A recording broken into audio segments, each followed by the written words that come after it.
a video series where I discuss topics going on in the gaming, advertising, and current events going on.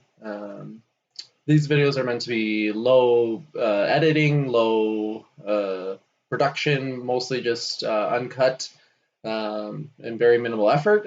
My goal is to release about one a week for about a year. All viewpoints are from Wolf Labs and no other entity. If you enjoy content like this, please make sure to subscribe on my YouTube channel, which will be linked below. Like this video, or even comment on what your thoughts are on the discussions that I'm covering, and also what other things you'd like to hear me talk about. Make sure to follow me for gaming content at twitch.tv/wolflabs. I will be recording these videos live every Sunday at 9 p.m. Central Standard Time, and then immediately following that will be gaming content at that channel. Today, we're going to be discussing Digiorno and their noticed increased activity in Twitch streams. And second, we'll be discussing PlayStation for the first time ever allowing cross-platform play between all consoles and PCs and even mobile for the first time ever, and that's a really big deal. But we'll discuss that a little bit more later. So starting off with Digiorno, if you've been following along in the gaming community, or if you're a streamer yourself, you've been noticing that Digiorno has been popping up in people's streams, whether it's commenting, doing subscriptions, following, just overall engaging in the conversation. And why I think that's interesting is because more brands now are starting to join Twitch. They're starting to realize the amount of views, the amount of dedicated fan base, the average time spent on streams, the amount of engagement. Brands are starting to recognize. What's going to be really interesting is how brands like Digiorno and other brands that are going to be entering this space, how do they interact? How do they use this to leverage their current marketing campaign?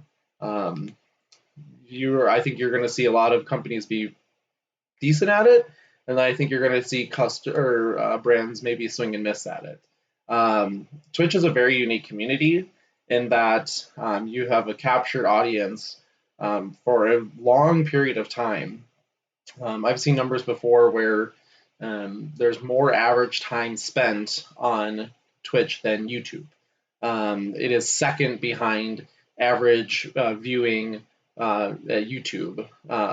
Those are updated numbers, but I saw those a handful of years ago. And so you have this dedicated fan base, you have this dedicated audience. What are you going to do with it? Are you going to do things like Totino's has done in the past, where they've done engaging games over live streaming, incorporating users and content creators and creating content? I'll link what they did below for the Super Bowl a couple years ago. I thought that was excellent. Companies like Old Spice have also done interactive streams. I believe they did a 24-hour stream where users are able to dictate what your main character is doing. It was kind of like an RPG first-person mode.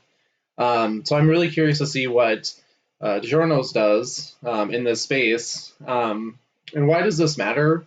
There right now is no real pizza brand in Twitch that I can find, or at least have seen advertising for.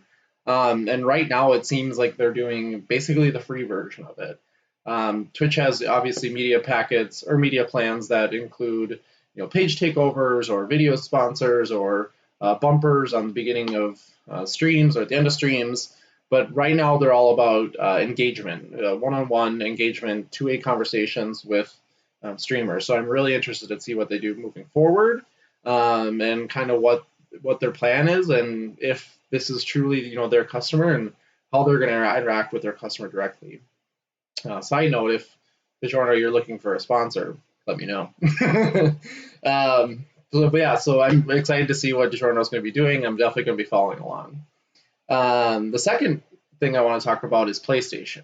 PlayStation announced, I believe it was last week, that they would be opening up cross-platform play for Fortnite. Okay, what does that mean?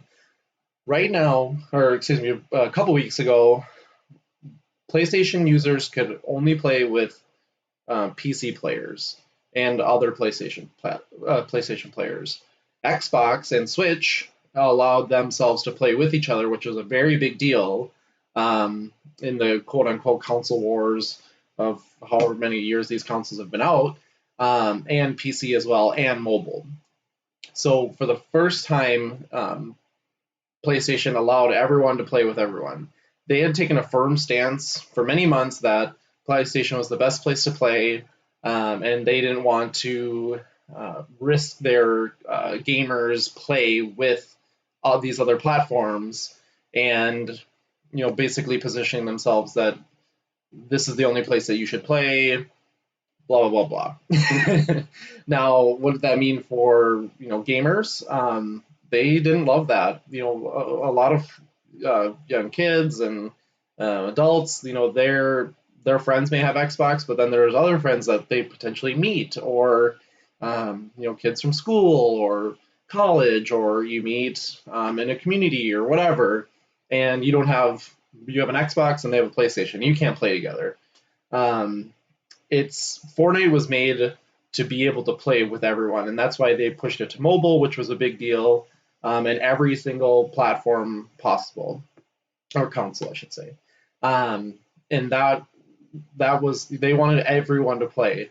So why I think this is interesting is that it potentially opens doors for other games. Now, I don't think that it will happen soon. A lot of people want Call of Duty, Black Ops 4 to be that next game. I don't think that's going to happen. I think they're going to take this as a learning period and then wait for that next really, really big game that's going to change the landscape of gaming, kind of like Fortnite did. I think they'll wait for that next opportunity. Why does this all matter? One, obviously, now gamers can play with each other no matter their platform. This has been a problem for years and years and years, where I'm an Xbox person, you're a PlayStation or whatever, and we couldn't play together. You'd have to go to each other's house or whatever, but now we can all play Fortnite together online, which is amazing.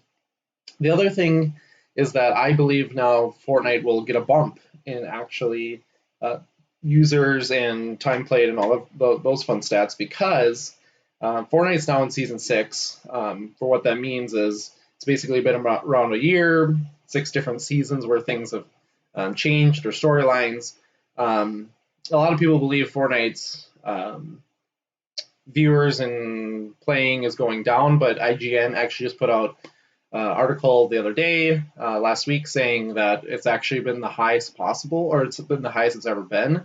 I think this move will get Fortnite players back if they have chosen to leave the game with all these other new games coming out, because now they're going to be able to play with their friends. I think you're going to see a small bump in the people playing, and then for a while, and it'll be interesting to see what kind of thing will keep Fortnite going. But looping it all back to PlayStation, this is a really big deal, especially for the gaming community. And I think for gaming developers, when keeping this in mind of now the possibilities there. So, do you build a plan around that?